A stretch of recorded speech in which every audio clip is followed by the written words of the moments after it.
Assalamualaikum warahmatullahi wabarakatuh. Salam sehat untuk semuanya. Perkenalkan, nama saya Jainal Mutakin, penata layanan operasional pada Dinas Lingkungan Hidup Kabupaten Cirebon. Pada video kali ini, saya akan mempresentasikan rencana aksi pegawai pemerintah dengan perjanjian kerja PPPK Kabupaten Cirebon tahun 2026. Selanjutnya, saya akan mempresentasikan rencana aksi P3K tahun 2026 dengan tema upaya optimalisasi penanganan sampah liar berbasis edukasi masyarakat di Kecamatan Gempol. Selanjutnya, latar belakang. Permasalahan sampah merupakan salah satu tantangan utama dalam pembangunan lingkungan hidup di Indonesia, termasuk di Kabupaten Cirebon, dengan pertumbuhan penduduk serta perkembangan kawasan pemukiman, bukan tidak mungkin meningkatnya pola konsumsi masyarakat menyebabkan volume sampah yang dihasilkan terus bertambah setiap tahun. Apabila tidak dikelola dengan baik, sampah dapat menimbulkan pencemaran lingkungan, gangguan kesehatan masyarakat, banjir, serta banyaknya timbulan sampah di setiap daerah yang terjadi di Kabupaten Cirebon dan menurunkan kualitas hidup masyarakat. Selanjutnya, dalam konteks penataan lingkungan hidup, orientasi menjadi kebutuhan yang mendesak, mengingat pentingnya peran P3K dalam memberikan edukasi, advokasi, serta pendampingan kepada masyarakat terkait perlindungan dan pengelolaan lingkungan yang berkelanjutan. Selain P3K penata layanan operasional, pegawai diharapkan mampu memahami kebijakan lingkungan, menerapkan metode penyuluhan yang efektif, serta berkontribusi dalam mendorong perubahan perilaku masyarakat menuju gaya hidup yang lebih ramah lingkungan. Dengan adanya orientasi yang berbasis regulasi dan kebutuhan aktual, P3K penata layanan operasional dapat menjalankan tugasnya secara lebih optimal dalam mendukung pembangunan yang berkelanjutan dan menjaga keseimbangan ekosistem. Berikutnya, maksud dan tujuan. Pelaksanaan orientasi mempunyai maksud dan tujuan, yaitu 1.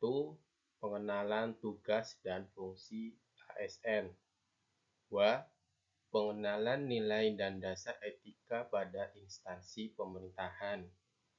Ketiga, meningkatkan aktivitas dan kinerja dalam pelayanan publik. 4. Menanamkan nilai-nilai dasar dan etika ASN.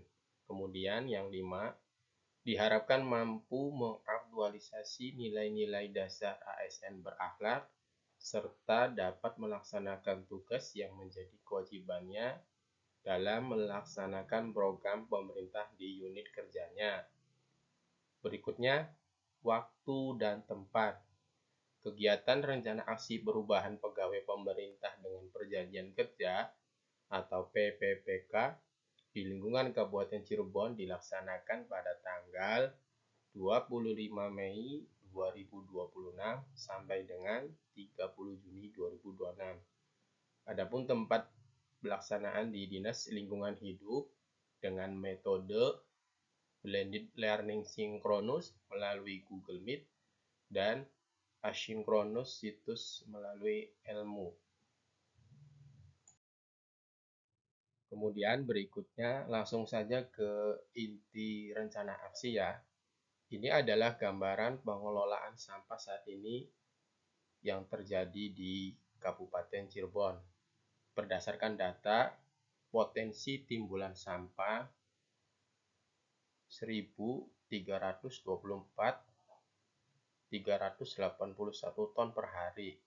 Sampah yang dikelola pemerintah daerah baru mencapai 463,35 ton per hari. Penanganan sampah berbasis desa 27 ton per hari. Pengurangan sampah berbasis masyarakat 23 ton per hari. Selanjutnya, sarana prasarana pengolahan sampah yang dimiliki oleh Dinas Lingkungan Hidup Kabupaten Cirebon berupa 1. Armada pengangkutan sampah sejumlah 72 unit terdiri dari armada dump truck dan armada amrol. Yang kedua, kontainer sampah sebanyak kurang lebih 474 unit dan alat berat 7 unit, 3 unit dengan kondisi baik, 2 unit dengan kondisi sedang, dan 2 unit kondisi rusak.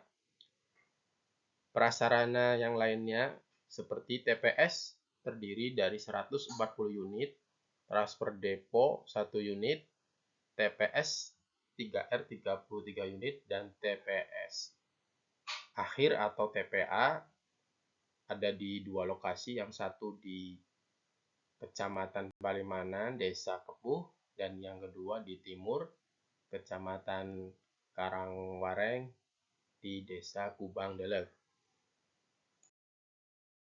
Berdasarkan Perda Kabupaten Cirebon Nomor 5 Tahun 2022 tentang pengolahan sampah, penguatan kelembagaan didampingi oleh kecamatan, desa harus membuat peraturan desa pengolahan sampah. Yang kedua, desa atau kelurahan membentuk BUMDes. Yang ketiga, desa atau kelurahan membuat TPS terpadu atau TPS 3R dari anggaran desa. Dan yang terakhir, mendorong usaha desa untuk mengelola TPS 3R, dan bank sampah di tingkat desa masing-masing. Fenomena timbulan sampah liar di masyarakat. Yang pertama, terjadi pada wilayah pemerintah desa, kelurahan yang tidak melakukan atau belum melakukan secara menyeluruh pengelolaan sampah di wilayahnya. Kemudian, bertambahnya jumlah penduduk menyebabkan meningkatnya jumlah sampah rumah tangga yang dihasilkan setiap hari, kurangnya kesadaran masyarakat, serta keterbatasan sarana pengelolaan sampah yang menyebabkan sampah liar di bahu jalan, sungai, dan lahan kosong. Yang terakhir, aktivitas perdagangan industri sehingga meningkatnya potensi timbulan sampah liar. Selanjutnya, upaya pembersihan sampah liar. Dinas Lingkungan Hidup Kabupaten Cirebon terus berkoordinasi dengan pihak kecamatan serta pemerintah desa setempat terus melakukan upaya dengan cara melakukan pengangkutan di titik-titik yang terjadi di wilayah Kecamatan Gempol. Metode yang dilakukan berupa satu, yang pertama adalah pengangkutan secara maksimal dengan mengirimkan armada. Yang kedua adalah dengan cara merapikan atau menormalisasi sampah di tempat. Dan yang ketiga adalah pemasangan papan himbauan atau papan informasi sehingga sampah liar tidak terulang lagi. Harapannya supaya masyarakat dapat menjaga lingkungannya sehingga terciptanya lingkungan yang indah, bersih, dan nyaman. Berdasarkan data, desa yang melakukan pengelolaan sampah di Kecamatan Gempol, dari 8 desa pada Kecamatan Gempol yang sudah melakukan pengelolaan sampah, ada 4 desa. Satu yaitu Desa Palimanan Barat, yang kedua Desa Gempol, yang ketiga Desa Kedung Bunder, dan yang keempat Desa Walahar. Dari uraian pemaparan di atas, dapat disimpulkan bahwa optimalisasi penanganan sampah liar berbasis edukasi masyarakat merupakan upaya yang efektif untuk meningkatkan kesadaran, pengetahuan, dan partisipasi masyarakat dalam menjaga kebersihan lingkungan. Melalui kegiatan sosialisasi penyuluhan, kampanye lingkungan, serta pembinaan secara berkelanjutan, masyarakat dapat memahami dampak negatif pembuangan sampah liar dan pentingnya pengelolaan sampah yang benar. Keberhasilan penanganan sampah liar tidak hanya bergantung pada pemerintah atau dinas lingkungan hidup, tetapi juga pada keterlibatan aktif seluruh lapisan masyarakat. Edukasi yang dilakukan secara konsisten mampu mendorong perubahan perilaku, menumbuhkan rasa tanggung jawab terhadap lingkungan, serta mendukung terciptanya lingkungan yang bersih, sehat, dan berkelanjutan. Oleh karena itu, sinergi antara pemerintah, masyarakat, dan pemangku kepentingan lainnya perlu terus ditingkatkan agar upaya penanganan sampah liar dapat berjalan secara optimal dan berkelanjutan. Demikian uraian presentasi rencana aksi perubahan ini. Semoga bermanfaat dan terima kasih. Wassalamualaikum warahmatullahi wabarakatuh.